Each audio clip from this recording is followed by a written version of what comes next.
कौन से हो रहे भैया?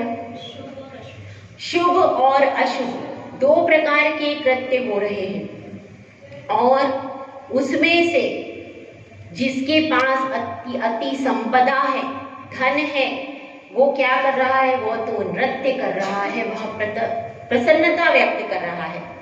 लेकिन जिसके पास संपत्ति नहीं है, शरीर में रोग आदि है, वह क्या कर रहा है? वह दुखी हो रहा है, रुदन कर रहा है। इस प्रकार से जो यह संसार में दृश्य दिखाई दे रहे हैं, उसमें मुख्य कारण क्या है? पुण्य और पाप। दो ऐसी चीजें हैं, पुण्य और पाप, जिससे सारे संसार की गतिविधियां चल रही है। यदि यह पुण्य और पाप दोनों न हो तो संसार की गतिविधि चलेगी क्या? नहीं। संसार की गतिविधि चलने में दो ही चीजें मुख्य हैं, पुण्य और पाप। और इसी पुण्य और पाप से बनता है चाक्षादि का क्रम। अगर आपके पास उत्कृष्ट पुण्य प्रकृति है तो आपको कैसा शरीर मिलेगा? आपको वर्ज वृषभ नारा सहनन मिलेगा, सम चतुरस संस्थान मिलेगा, और क्या मिलेगा? तीर्थंकर प्रकृति के योग्य शरीर मिलेगा। कैसा? जिसमें मल मूत्र आदि नहीं होता। तीर्थंकर भगवान के पास भी शरीर है ना, लेकिन उसमें मल मूत्र है नहीं। ऐसा परम औदारिक शरीर भी कैसे मिलता है? पुण्य फला अर्हंता। पुण्य के उदय से, पुण्य की इच्छा नहीं करनी, हमको तो मोक्ष की ही इच्छा करना है, लेकिन पुण्य हमको प्राप्त होगा। क्रिया किसकी करनी है? सारी क्रियाएं पुण्य की करनी है, लेकिन पुण्य की प्राप्ति का पुरुषार्थ नहीं करना। क्रिया हमको करनी है पुण्य की, लेकिन लक्ष्य में रखना है मोक्ष। ठीक है, तो इस तरह से यहाँ पर बता रहे हैं, जैसा जिसका पुण्य होगा उसके अनुरूप उसको क्या मिल जाएगा? चाक्षादि, चक्षु आदि शरीर मिल जाएगा।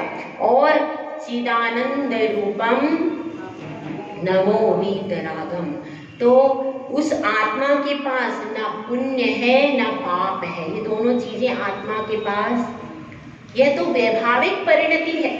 जब आप शुभ कृत्य करते हो तो पुण्य अर्जित हो जाता है, और जब अशुभ कृत्य करते हो तब पाप अर्जित हो जाता है। ये दोनों ही आत्मा का स्वभाव नहीं है। आत्मा का तो शुद्ध स्वभाव है, उसका तो शुद्ध ज्ञान दर्शन स्वभाव है, अनंत गुण उसके अंदर विराजमान है। उनमें पुण्य और पाप कोई गुण नहीं है क्या भाई? एक भी गुण नहीं। ये तो सिर्फ संसार में रहने की परिणतियां हैं।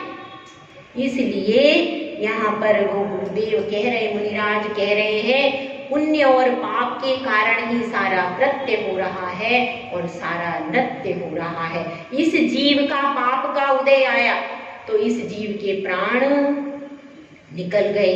उधर कोई एक राजकुल में उत्पन्न हो गया तो जिसका पुण्य का उदय था वह राजकुल में। जब तक संसार है तब तक पुण्य पाप का यह खेल चलता रहेगा, लेकिन जो सिद्ध परमात्मा होते हैं वो पुण्य और पाप दोनों प्रकृतियों का क्षय हो जाता है, उनकी एक भी प्रकृति नहीं रहती, वह सिद्ध परमात्मा बन जाते हैं। तो इसीलिए यह जो आत्मा है, इस आत्मा में न पुण्य है न पाप है न चक्षु आदि शरीर है, यह तो चिदानंद रूपम नमो वीतराग, ये तो परम चैतन्य रूप आनंद की रूप है। और ऐसे वीतरागी आत्मा को क्या है, इसके स्वरूप का अपन सबको ध्यान करना चाहिए। जय बोलो आचार्य सुंदर सागर महाराज की जय।